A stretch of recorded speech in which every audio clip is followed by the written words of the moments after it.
నమస్తే welcome to magazine story. Andhra నాట అరాచకం తెప్పలుగా పారుతోంది. డైవర్షన్ స్కీమ్లతో డేంజరస్ గా మారుతోంది. హామీలకు దిక్కులేదు, శాంతి భద్రతల జాడలేదు, సంక్షేమం ఊసులేదు, అభివృద్ధి అసలే లేదు. ఉన్నదల్లా ఒక్కటే, రెడ్ బుక్ పాలనలో తమ అకృత్యాలను కప్పిపుచ్చడానికి ప్రజల దృష్టిని మళ్లించే కుట్రలు చేయడం, అక్రమ కేసులు వేధింపులతో వికటాట్టహాసాలు చేయడం, ఏదో జరిగిపోయిందన్న భ్రమని ప్రజలకు కలిగించి చర్చని హామీల అమలు నుంచి మళ్లించే పన్నాగం. నిజానికి ఈ దిక్కుమాలిన డైవర్షన్ కుతంత్రాలను అధికారంలోకి వచ్చిన నాటి నుంచి అమలు చేస్తూనే ఉన్నారు. ఇప్పుడు ప్రజల్లో కూటమి పాలనపై ఆగ్రహావేశాలు మరింతగా పెరిగిపోవడంతో ఏలిన వారి డైవర్షన్ పాలిటిక్స్ ఇకిలింపులు, ఎల్లో మీడియా దిక్కుమాలిన కథనాల సకిలింపులు ఎక్కువైపోయాయి. దీనిపైనే ఇవాల్టి మ్యాగజైన్ స్టోరీ. ఏపీలో కూటమి ప్రభుత్వం వచ్చి 11 నెలలు. ఇప్పటిదాకా చేసిందేంటి? ఏం లేదు. నెలకి 2-3 డైవర్షన్ కుట్రలు. ఎల్లో రేపిస్ల నుంచి ప్రజల దృష్టిని మళ్లించడానికి ఒక డైవర్షన్ కుట్ర, టీడీపీ గూండాల హత్యాకాండ నుంచి ప్రజల ఫోకస్ ని డైవర్ట్ చేయడానికి మరొక కుట్ర, తమ పాలన నిండా కనిపిస్తున్న వైఫల్యాలను దాచేయడానికి మరో డైవర్షన్ కుతంత్రం. ఎన్నికల ఏరు దాటగానే హామీల తెప్ప తగలబెట్టడంతో ఆగ్రహంతో ఊగిపోతోన్న ప్రజలను మభ్యపెట్టడానికి మరో డైవర్షన్ పన్నాగం. వైఎస్ఆర్సీపీనే లక్ష్యంగా అక్రమ కేసులు, వేధింపులు. ఎల్లో మీడియా చేత అచ్చోసిన అక్షరాలతో గోబెల్స్ ప్రచారం.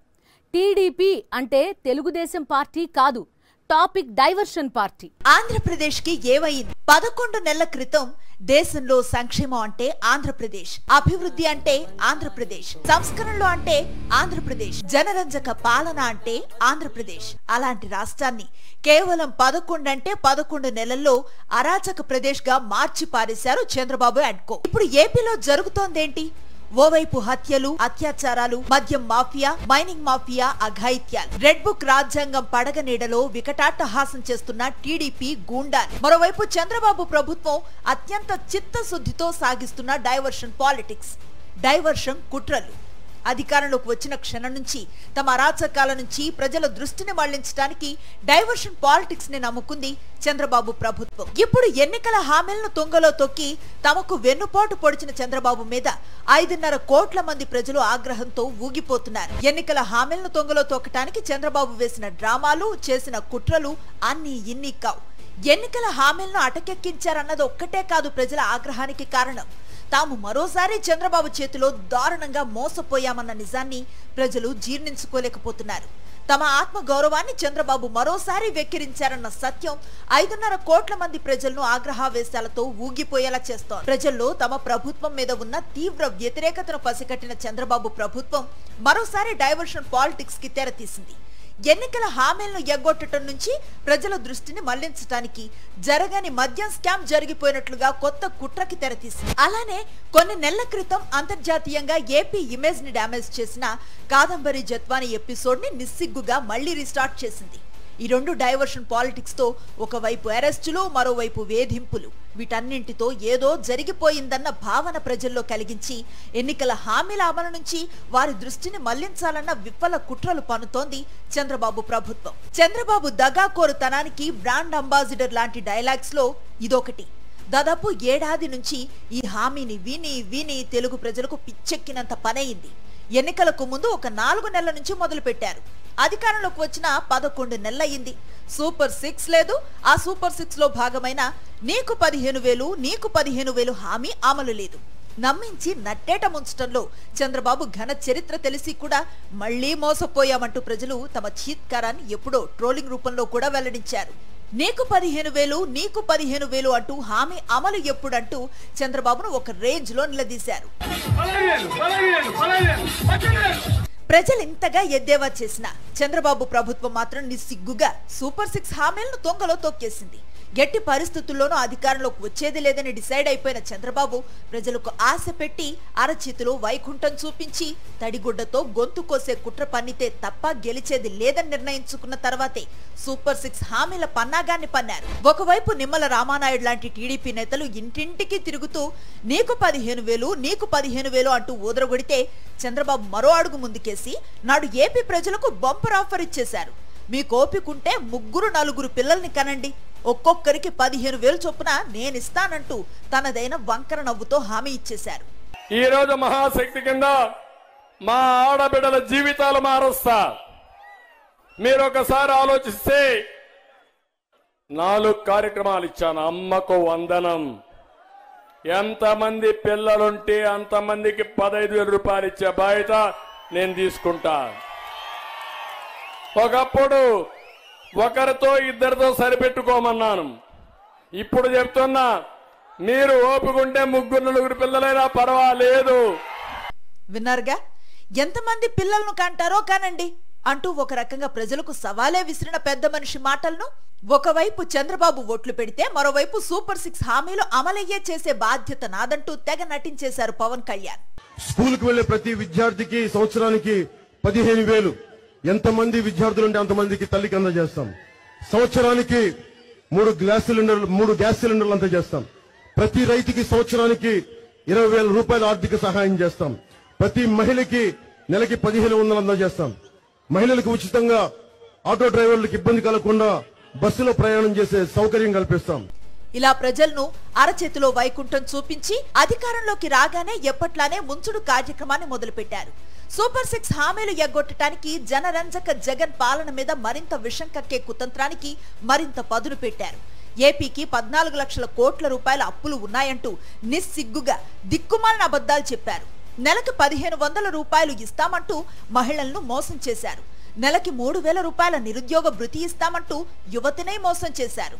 ఉచిత బస్సు హామీకి దిక్కులేదు. ఏటా రైతుకి 20,000 రూపాయల సాయం అంటూ రైతన్నలను ముంచేశారు. ఇచ్చిన మాట మీద నిలబడకపోవటం, ప్రజలను నమ్మించి మోసం చేయటం చంద్రబాబుకు కొత్తేం కాదు. ప్రతిసారి ఎన్నికల వేళ అరచేతిలో వైకుంఠం చూపించటం, గెలవగానే నిస్సిగ్గుగా ప్లేటు ఫిరాయించటం చంద్రబాబుకు తొలి నుంచి అలవాటే. ఈసారి కూడా అలానే ప్రజలను మోసం చేద్దామని ఫిక్స్ అయ్యారు. కానీ ఆయన ఊహించని విధంగా ప్రజల నుంచి తీవ్ర స్థాయిలో వ్యతిరేకత మొదలైంది. అధికారంలోకి వచ్చి ఏడాది కూడా కాకముందే ప్రజాక్షేత్రం నుంచి ఇంత ఆగ్రహావేశాలు వ్యక్తం అవుతూ ఉండటంతో డైవర్షన్ పాలిటిక్స్ ను మొదలు పెట్టేశారు. తప్పుడు కేసులు పెడుతూ లేని స్కాములు జరిగినట్లుగా చిత్రీకరిస్తూ ప్రజల దృష్టిని మళ్లించే ప్రయత్నం ఖాకీల ద్వారా చంద్రబాబు సర్కార్ చేస్తుంటే మిగిలిన పనిని ఎల్లో మీడియా నెత్తినేసుకుంది. అచ్చోసిన అక్షరాలతో అసత్య కథనాలను వండి వార్చుతూ ప్రజల మెదళ్లని విషతుల్యం చేయడానికి ఎల్లో మీడియా విశ్వ ప్రయత్నాలు చేస్తోంది. ఒక్క హామీను కూడా నెరవేర్చనటువంటి దుర్మార్గమైన పరిపాలన ఇక్కడ జరుగుతూ ఉంది అని ప్రజల్లో చర్చ జరుగుతుంటే ఈ చర్చల్ని డైవర్ట్ చేయడం కోసం కసిరెడ్డిని అరెస్ట్ చేస్తారు, పిఎస్ఆర్ ఆంజనేయులు గారిని అరెస్ట్ చేస్తారు. పొద్దున్నే పేపర్లో IPS officer PSR Anjaneyulu arrest, అది హెడ్డింగ్. అంతేగాని చంద్రబాబు నాయుడు గారు చేసినటువంటి దుర్మార్గమైన హెడ్డింగ్లు రాకూడదు అనేటువంటి పద్ధతుల్లో ఇవాళ నారా చంద్రబాబు నాయుడు గారు వ్యవహరిస్తున్నారు. ఎన్నికల హామీలను ఎగ్గొట్టడానికి చంద్రబాబు ఆడిన డ్రామాలు, ఆడుతున్న డ్రామాలు, పన్నుతున్న కుట్రలు అన్ని ఇన్ని కావు. మొదట అప్పుల విషయంలో పచ్చబద్దాలు చెప్తూ ఎన్నికల హామీలు ఎగ్గొట్టే కుట్రను ప్రారంభించారు. సూపర్ 6 హామీలకు కేటాయింపులు చూపించాల్సి వస్తుందని, ఏపీకున్న అసలు అప్పులు ఎంతో ప్రజలకు చెప్పాల్సి వస్తుందని అధికారంలోకి వచ్చిన 5 నెలల పాటు బడ్జెట్ ని కూడా దాటవేస్తూ వచ్చింది చంద్రబాబు ప్రభుత్వం.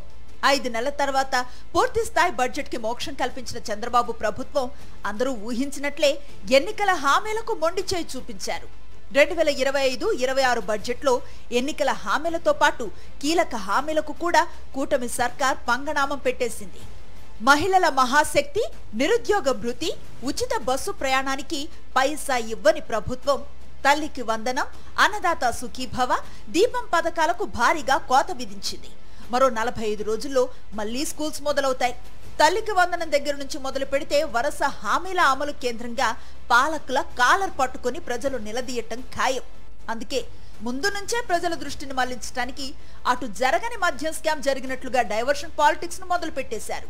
ఇటు జూనియర్ ఆర్టిస్ట్ జత్వాని కేంద్రంగా తప్పుడు కేసులు బనాయించి ఏకంగా మాజీ ఇంటెలిజెన్స్ చీఫ్ పిఎస్ఆర్ ఆంజనేయులను అరెస్టు చేశారు.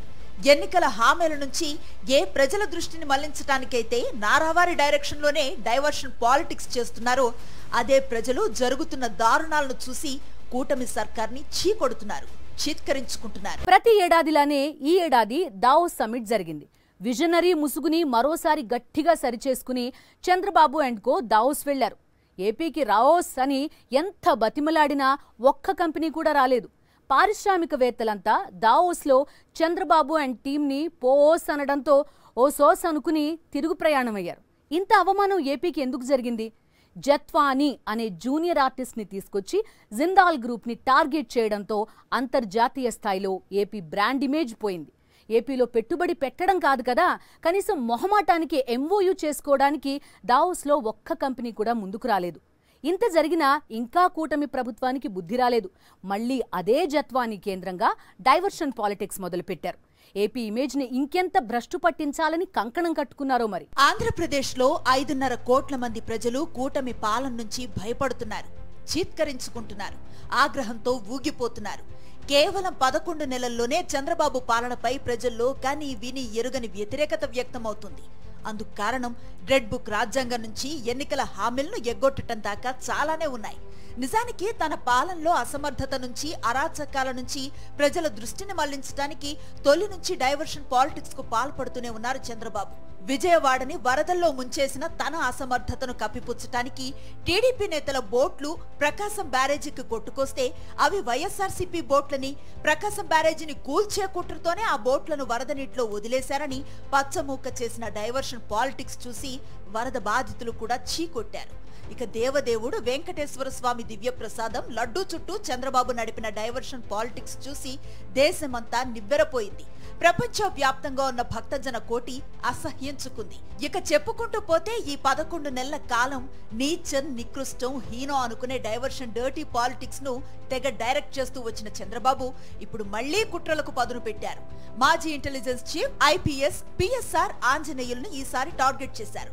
కక్ష సాధింపు చర్యలకు కేరఫ్ అడ్రస్ గా మారిన కూటమి ప్రభుత్వం ఈసారి మాజీ ఇంటెలిజెన్స్ చీఫ్ ని తమ పన్నాగంలోకి లాగింది. వైఎస్ఆర్సీపీ ప్రభుత్వ హయాంలో పనిచేసిన ఉన్నతాధికారులపై కక్ష సాధిస్తోంది. ముంబైకి చెందిన జూనియర్ ఆర్టిస్ట్ జత్వానీ కేసులో పిఎస్ఆర్ ఆంజనేయులను అరెస్టు చేసింది. జత్వానీని అడ్డం పెట్టుకుని వైఎస్ఆర్సీపీ ప్రభుత్వ పాలన మీద విషం కక్కటానికి చంద్రబాబు సర్కార్ విశ్వ ప్రయత్నాలు చేస్తోంది. ఈ కేసులో ఆరోపణలు ఎదుర్కొంటున్న వ్యక్తికి ఆల్రెడీ హైకోర్టు బెయిల్ ఇచ్చింది. మరో 2 ఐపీఎస్ అధికారులకు హైకోర్టు ముందస్తు బెయిల్ ను మంజూరు చేసింది. అయినప్పటికీ కక్షతో పిఎస్ఆర్ ఆంజనేయులను కూటమి సర్కార్ అరెస్టు చేసింది. ఏపీలో ఐఏఎస్, ఐపీఎస్ లపై కూటమి సర్కార్ కక్ష సాధింపు చర్యలకు పాల్పడుతూ ఎన్నికల హామీల నుంచి ప్రజల దృష్టిని మళ్లించడానికి విఫల ప్రయత్నాలు చేస్తోంది. నీకు దమ్ము ధైర్యం ఉంటే ముఖ్యమంత్రి సిబిఎన్ గారు మీకే చెప్తున్నా, స్కిల్ డెవలప్మెంట్ స్కామ్ లో మీ మీద పెట్టిన కేసులో మీరు ఎలా సంతకాలు పెట్టి డబ్బును దోచుకున్నారు ఈ ప్రభుత్వంలో అనేది ఈడీ కూడా ఓకే చేసింది. దాన్ని ఎందుకు సిఐడి విచారణని ముందుకు నడవనీయకుండా ఆపేశారు? దమ్ముంటే స్కిల్ డెవలప్మెంట్ మీద మీరు విచారణ చేయించుకోండి. మీ వల్ల కాకపోతే సిబిఐకి అప్పచెప్పండి. ప్రజల్లోకి వెళ్ళలేక, వాటి మీద ఏమీ చెప్పుకోలేక ఈ విధంగా డైవర్షన్ డర్టీ పాలిటిక్స్తో ఎలా ఎవరి మీద తప్పుడు కేసులు పెట్టి దాని మీద మీ పచ్చ ఛానళ్లలో రౌండ్ టేబుల్ డిస్కషన్లు పెట్టి మీ పచ్చ నాయకులతో విశ్లేషకులుగా ఏ విధంగా విషయాన్ని చిమ్ముతున్నారో ఈ రాష్ట్ర ప్రజలకి ఏడాది కాలంలోనే అర్థమైపోయింది. చంద్రబాబు ప్రభుత్వం అధికారంలోకి రాగానే ముంబైకి చెందిన జూనియర్ ఆర్టిస్ట్ జత్వానీని అడ్డం పెట్టుకుని చంద్రబాబు అండ్ కో కుటిల రాజకీయానికి తెరతీసింది. గతంలో అనేక మంది పారిశ్రామికవేత్తలను హనీ ట్రాప్ చేసిన చరిత్ర జత్వానీది. ఈ క్రమంలో ఆమెపై అనేక కేసులున్నాయి. జిందాల్ కంపెనీకి చెందిన పెద్దలను జత్వానీ హనీ ట్రాప్ చేసేందుకు ప్రయత్నించగా అది బెడిసి కొట్టింది. టీడీపీ ప్రభుత్వం అధికారంలోకి వచ్చాక జత్వానీని మళ్లీ రంగంలోకి దింపి పారిశ్రామికవేత్తలను టార్గెట్ చేయటం మొదలుపెట్టారు. అలానే వైఎస్ఆర్సీపీ ప్రభుత్వంలో సమర్థవంతంగా పనిచేసి ప్రజల మన్ననలు పొందిన పోలీస్ అధికారులను టార్గెట్ చేయటం ప్రారంభించారు. జత్వానీని అడ్డం పెట్టుకుని కూటమి ప్రభుత్వం వెలగబెడుతున్న దారుణాలు దేశమంతా తెలియటం మాత్రమే కాదు, ప్రపంచమంతా తెలిసిపోయాయి. అందుకే ఈ ఏడాది దావోస్ సమ్మిట్ లో ఏపీలో పెట్టుబడి పెట్టడానికి ఒక్కరంటే ఒక్క పారిశ్రామికవేత్త కూడా ముందుకు రాలేదు. చంద్రబాబు, లోకేష్ కోట్లాది రూపాయలు ఖర్చు పెట్టి దావోస్ కు వెళ్లారు. ఎప్పట్లానే ఎల్లో మీడియా పెట్టుబడుల వరద ఖాయమని బిల్డప్ ఇస్తూ కథనాలు వండివార్చింది. 3 రోజుల పాటు తండ్రి కొడుకులిద్దరూ దావోస్ లో కనిపించిన ప్రతి పారిశ్రామికవేత్తని ఎంత బతిమాలినా ఏపీ అనగానే అందరూ పారిపోయారు. ఆంధ్రప్రదేశ్ ఇమేజ్ ని అంతర్జాతీయ స్థాయిలో ఇంతగా డ్యామేజ్ చేసింది చంద్రబాబు ప్రభుత్వం. జత్వానీ లాంటి వ్యక్తిని అడ్డం పెట్టుకుని ఏపీ ప్రభుత్వం పారిశ్రామికవేత్తలను టార్గెట్ చేయడంతోనే ఈ దుస్థితి వచ్చింది. ఏపీకి ఇంటర్నేషనల్ రేంజ్ లో ఇంత అవమానం జరిగిన తర్వాత కూడా కూటమి ప్రభుత్వానికి ఏమాత్రం బుద్ధి రాలేదు. ఎన్నికల హామీలను ఎగ్గొట్టడంపై తీవ్ర స్థాయిలో మండిపడుతున్న ప్రజల దృష్టిని మళ్లించడానికి మళ్లీ జత్వానీ ఎపిసోడ్ ని తెరపైకి తెచ్చింది. మాజీ ఇంటెలిజెన్స్ చీఫ్ ని అరెస్టు చేయడంతో ప్రజల దృష్టిని మళ్లించే డైవర్షన్ డర్టీ పాలిటిక్స్ ను మొదలుపెట్టింది. తమ అరాచకాలు అక్రమాల నుంచి ప్రజల దృష్టిని మళ్లించడానికి డైవర్షన్ పాలిటిక్స్ చేయడం చంద్రబాబుకి కొత్తేం కాదు. ఎన్టీఆర్కి వెన్నుపోటు పొడిచి దొడ్డిదారిలో గద్దెనెక్కినప్పుడే డైవర్షన్ స్కీమ్లకు తెరతీశారు. మామకి వెన్నుపోటు పొడిచిన ఎపిసోడ్ నుంచి ప్రజల దృష్టి మళ్లించడానికి దేశంలో సరికొత్త విజనరీ లీడర్ పుట్టుకొచ్చారని నాడు ఎల్లో మీడియాతో దిక్కుమాలిన ప్రచారం చేయించారు. అక్కడి నుంచి మొదలు పెడితే తమ అకృత్యాలను, పాలనా వైఫల్యాలను కప్పిపుచ్చడానికి చివరికి ఆ దేవదేవుడు వెంకటేశ్వర స్వామి దివ్య ప్రసాదం మీద కూడా డైవర్షన్ కుట్రలు పన్నే స్థితికి చంద్రబాబు దిగజారిపోయారు. ఇప్పుడు ఎన్నికల హామీలను ఎగ్గొట్టడంపై భగ్గుమంటోన్న ప్రజల దృష్టిని మళ్లించడానికి లేని స్కీమ్లని సృష్టించి మరీ కుతంత్రాల మత్తులో జోగుతున్నారు. స్కాములు చేయటంలో చంద్రబాబు ఎంతటి నేర్పరో ఆయన రాజకీయ చరిత్రను తిరగేస్తే ప్రతి పేజీ చెప్తుంది. అలానే కుట్రలు చేయటంలోనూ చంద్రబాబు స్థాయిని అందుకోవటం దేశంలో మరే నాయకుడి వల్ల కాదు. అందుకు ఒక ఉదాహరణే మద్యం కేసు అంటూ చంద్రబాబు ప్రభుత్వం వేస్తున్న చిందులు. జరగని లిక్కర్ స్కామ్ ను జరిగినట్లుగా కూటమి సర్కార్ కుతంత్రాలు పన్నటం, ఎల్లో మీడియా అసత్య కథనాలతో గోబెల్స్ ప్రచారం చేయటం. చంద్రబాబు అధికారంలోకి వచ్చి 12 రోజులు గడవక ముందే జూన్ 24న మద్యం వ్యవహారంలో అక్రమాలు జరిగాయంటూ ఒక తప్పుడు కేసు నమోదు చేశారు.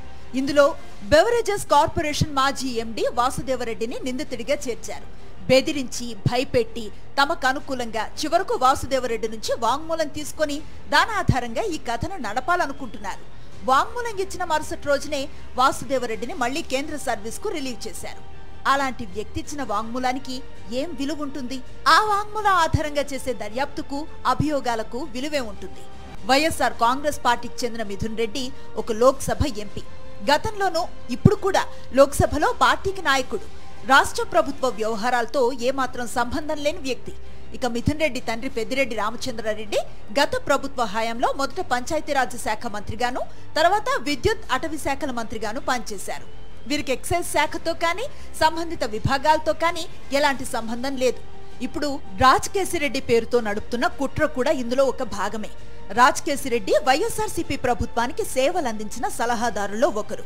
కోవిడ్ సంక్షోభం తీవ్రంగా ఉన్న రోజుల్లో ఐటీ సలహాదారుగా పనిచేశారు. ఆ తర్వాత సలహాదారుగా ఎలాంటి పొడిగింపు కూడా లేదు. ప్రభుత్వ కార్యక్రమాల్లో కానీ ఇతర వ్యవహారాల్లో కానీ ఏ హోదాల్లో కూడా లేరు.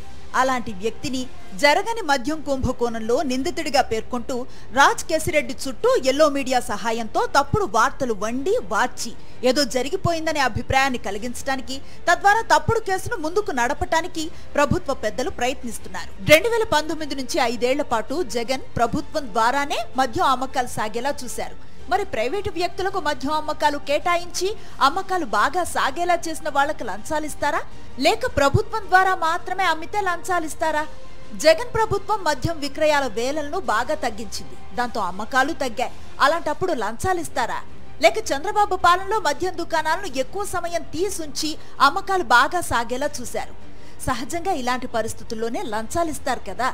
ఇక చంద్రబాబు పాలనలో పర్మిట్ రూమ్లు, బెల్ట్ షాపులతో రాత్రి పగలు అన్న తేడా లేకుండా ఎక్కడైనా సరే, ఎప్పుడైనా సరే మద్యం దొరికేది. ఇప్పుడు కూడా ఏపీలో పరిస్థితి అదే. కానీ జగన్ పాలనలో ఒక్క పర్మిట్ రూమ్ లేదు, ఒక్క బెల్ట్ షాప్ లేదు. అలానే 2014 నుంచి 5 ఏళ్ల పాటు బేసిక్ రేట్లను పెంచి డిస్టిలరీల నుంచి చంద్రబాబు ప్రభుత్వం మద్యం కొనుగోలు చేసింది. వైఎస్ఆర్సీపీ పాలనలో 5 ఏళ్ల పాటు మద్యం అమ్మకాలు తగ్గించడానికి అనేక చర్యలు తీసుకున్నారు. వైన్ షాపుల సంఖ్యను తగ్గించారు, విక్రయాల వేలలు తగ్గించారు. మద్యం అమ్మకాలు విపరీతంగా సాగి లాభాల మీద లాభాలు వచ్చేలా సహకరించిన వారికి లంచాలిస్తారా, లేకపోతే మద్యం అమ్మకాలు బాగా తగ్గేలా చేసిన వారికి లంచాలిస్తారా అన్నది సామాన్య ప్రజలకు కూడా తెలిసిపోయే విషయం. ఎన్నికల హామీల విషయంలో తను పొడిచిన వెన్నుపోటు నుంచి ప్రజల దృష్టిని మళ్లించడానికి చంద్రబాబు చేస్తున్న డైవర్షన్ డర్టీ పాలిటిక్స్ ను 5.5 కోట్ల మంది ప్రజలు పసిగట్టారు. చంద్రబాబు చేతిలో మోసపోయినందుకు సిగ్గుపడుతూ మరో 4 ఏళ్లు ఎన్ని అరాచకాలు చూడాలో ఊహించుకోలేక ఆందోళన చెందుతున్నారు. ఇది ఇవాల్టి మ్యాగజైన్ స్టోరీ.